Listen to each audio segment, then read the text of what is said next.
Students, आज का हमारा टॉपिक है लोकोमोशन इन लीच, यानी कि लीच में जो मूवमेंट होता है वह किस प्रकार से होता है। तो लीच में जो मूवमेंट होता है, लीच जो है यह पानी के अंदर भी मूव करता है और लैंड पार्ट पर यानी कि जमीन पर भी यह आसानी से मूव कर सकता है। तो इसके आधार पर लीच जो है यह इसके मूवमेंट को 2 पार्ट में क्लासिफाई किया गया है। पहला है जब वह जमीन पे मूव करता है तो वह कैसे मूव करेगा, तो जिस मेथड से वह मूवमेंट करता है उस मेथड को हम लोग लूपिंग या क्रॉलिंग में मूवमेंट कहते हैं। और दूसरा, जब वह पानी के अंदर मूव करता है, तो जब यह पानी के अंदर मूव करता है तो इस मेथड को हम लोग स्विमिंग मूवमेंट कहते हैं। तो अब हम लोग एक एक कर इसको डायग्राम के द्वारा हम लोग इसको समझते हैं कि लीच जो है यह लूपिंग मेथड कैसे करता है और स्विमिंग मूवमेंट वह किस प्रकार से करता है। तो सबसे पहले हम लोग लूप एंड क्रॉलिंग मूवमेंट को देखते हैं कि लीच में लूप एंड क्रॉलिंग मूवमेंट किस प्रकार से होता है। तो ये आप देखिए, यहाँ पर हम लोग इसको जो है सो 5 स्टेप में इसके मूवमेंट को समझने की कोशिश करेंगे। तो यहाँ पर ये लीच है, तो ये जो इसका जिस पर ये मूव करेगा इसको हम लोग बोलते हैं सबस्ट्रेटम। ये हो गया सबस्ट्रेटम।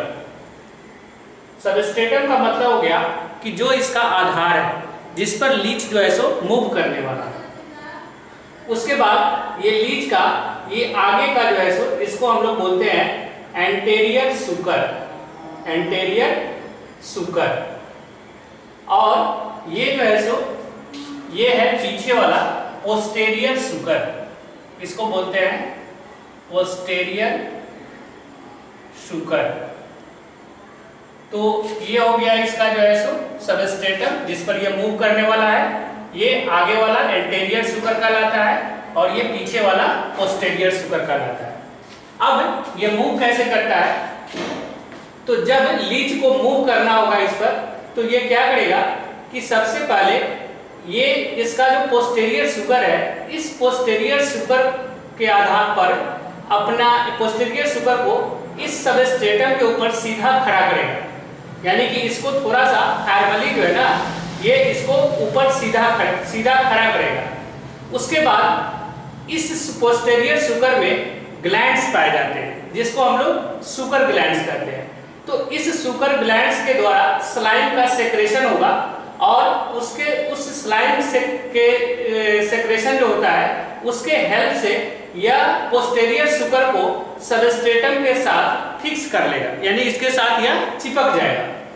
उसके बाद क्या होगा कि इसमें सर्कुलर मसल्स पाए जाते हैं। तो ये सर्कुलर मसल्स का यहाँ पर कॉन्ट्रैक्शन होगा, यानी कि इसमें खिंचाव होगा और यह सिकुड़ेगा। तो यह जो है सो सिकुड़ जाएगा। सिकुड़ने से थोड़ा सा इसका ऊपर वाला भाग ये जो है सो ऊपर की तरफ जो है सो डेवलप कर जाएगा। और इसमें जो लॉन्गिट्यूडनल मसल्स होते हैं, तो ये लॉन्गिट्यूडनल मसल्स क्या होगा, इसमें जो है सो रिलैक्सेशन होगा, इसमें फैलाव होगा। तो यह जो है सो क्या होगा, आगे की तरफ फैलेगा। तो आप यहाँ पर देखिए, अब सेकेंड स्टेप में यहाँ पर यह जो है सो इसका पोस्टेरियर सुकर जो है सबस्ट्रेटम के साथ चिपका हुआ है और ये जो इसका आगे का जो सिरा है वह जो एंटेरियर सुकर है, इसको यह मैक्सिमम जितना अधिक से अधिक हो सकता है इसको यह जो है सो यहाँ पर फैलाता है ना। तो यह जो है सो आगे की तरफ फैलेगा। फैलने के बाद जितना मैक्सिमम हो सकता है इतना जो है सो यह फैलाएगा। उसके बाद इसका जो एंटेरियर सुकर है वह एंटेरियर सुकर क्या होगा कि यह फिर जो है सबस्ट्रेटम के साथ यह चिपक जाएगा। यह ठीक उसी तरह से चिपकेगा जिस तरह से पोस्टेरियर सुकर जो है सो सबस्ट्रेटम के साथ चिपका हुआ था, यानी कि इसमें जो ग्लैंड्स होते हैं उस ग्लैंड्स के द्वारा जो है स्लाइम सेक्रेशन होता है और स्लाइम सेक्रेशन जो है सो इसको फिक्स करने में, इसके साथ सबस्ट्रेटम के साथ चिपकने में मदद करता है। तो जब एंटेरियर सुकर ये चिपक जाएगा तो उसके बाद फिर क्या होगा कि जो लॉन्गिट्यूडनल मसल्स है तो लॉन्गिट्यूडिनल मसल्स में क्या होगा कि उसमें जो है रिलैक्सेशन, खिंचाव होगा। लॉन्गिट्यूडिनल मसल में क्या होगा, खिंचाव होगा, वह कॉन्ट्रैक्शन होगा, सिकुड़ेगा। जबकि सर्कुलर मोशन में क्या होगा, रिलैक्सेशन होगा, उसमें फैलाव होगा। तो इस तरह से इसका पूरा शरीर जो है ना वह पूरी तरह से सिकुड़ जाएगा, और सिकुड़ कर यह मतलब कि इतना सिकुड़ता है कि जितना मैक्सिमम हो सके अपने बॉडी को जो है सो सिकुड़ लेता है। सिकुड़ने से क्या होगा कि जो पोस्टेरियर सुकर था वह जो है सो एंटेरियर सुकर के बहुत पास आ जाएगा, वह पीछे से पूरा पोस्टेरियर सुकर को खींचकर वह आगे की तरफ लाएगा, और यह यहाँ पर जो है सो क्या होगा, एक लूप लाइक स्ट्रक्चर बन जाएगा। देखिए यहाँ पर पोस्टेरियर सुकर और एंटेरियर सुकर दोनों एक दूसरे के बहुत पास आ गया, और इसका जो बॉडी है, इसके बॉडी का स्ट्रक्चर जो है एक लूप के जैसा हो गया। और अब फिर क्या होगा इसके आगे, तो यहाँ पर अब जो है सो दोबारा यही जो है सो जो मूवमेंट का जो स्टेप था वही स्टेप फिर यहाँ पर रिपीट होगा।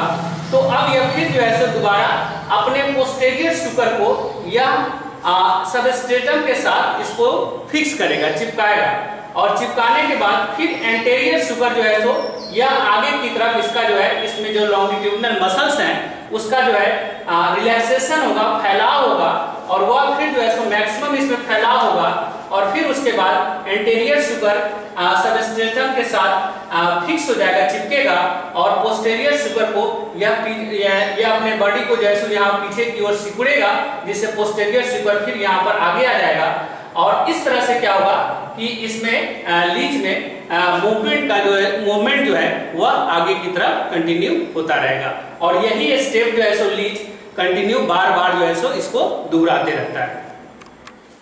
तो अब लीच में जो दूसरा मूवमेंट है, जो मूवमेंट करने का जो दूसरा तरीका है इसका, वह है स्विमिंग। तो दूसरा मूवमेंट हो गया स्विमिंग मूवमेंट। स्विमिंग मूवमेंट, तो स्विमिंग मूवमेंट में क्या होता है, लीच जो है यह पानी के अंदर, जब पानी के अंदर होता है तब यह मूवमेंट करता है। यानी कि जो लूपिंग मूवमेंट है वह जो है सो जब लैंड पर रहता है, जमीन पर रहता है, तो सबस्ट्रेटम पर जो है सो यह मूव करता है। तो जब पानी के अंदर रहता है तो यह बहुत ही एक्टिव होकर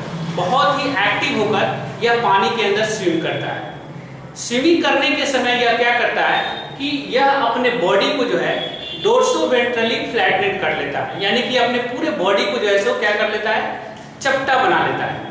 और चपटा बनाने के बाद उसके बाद यह अपने शरीर को एक के बाद मतलब कि एक लयबद्ध तरीके से यह शरीर के द्वारा तरंग उत्पन्न करता है, यानी कि यह पानी में अपने शरीर को ऐसे ऐसे करते रहता है, जिससे क्या होता है कि लगातार जो है सो उसमें पानी में वेव जो है सो तरंग बनते रहता है, और जिसके कारण क्या होता है कि पानी जो होता है, जो तरंग होता है, यह इसके ऊपर से गुजरते रहता है, और इसका शरीर जो है वह आगे की तरफ बढ़ते रहता है।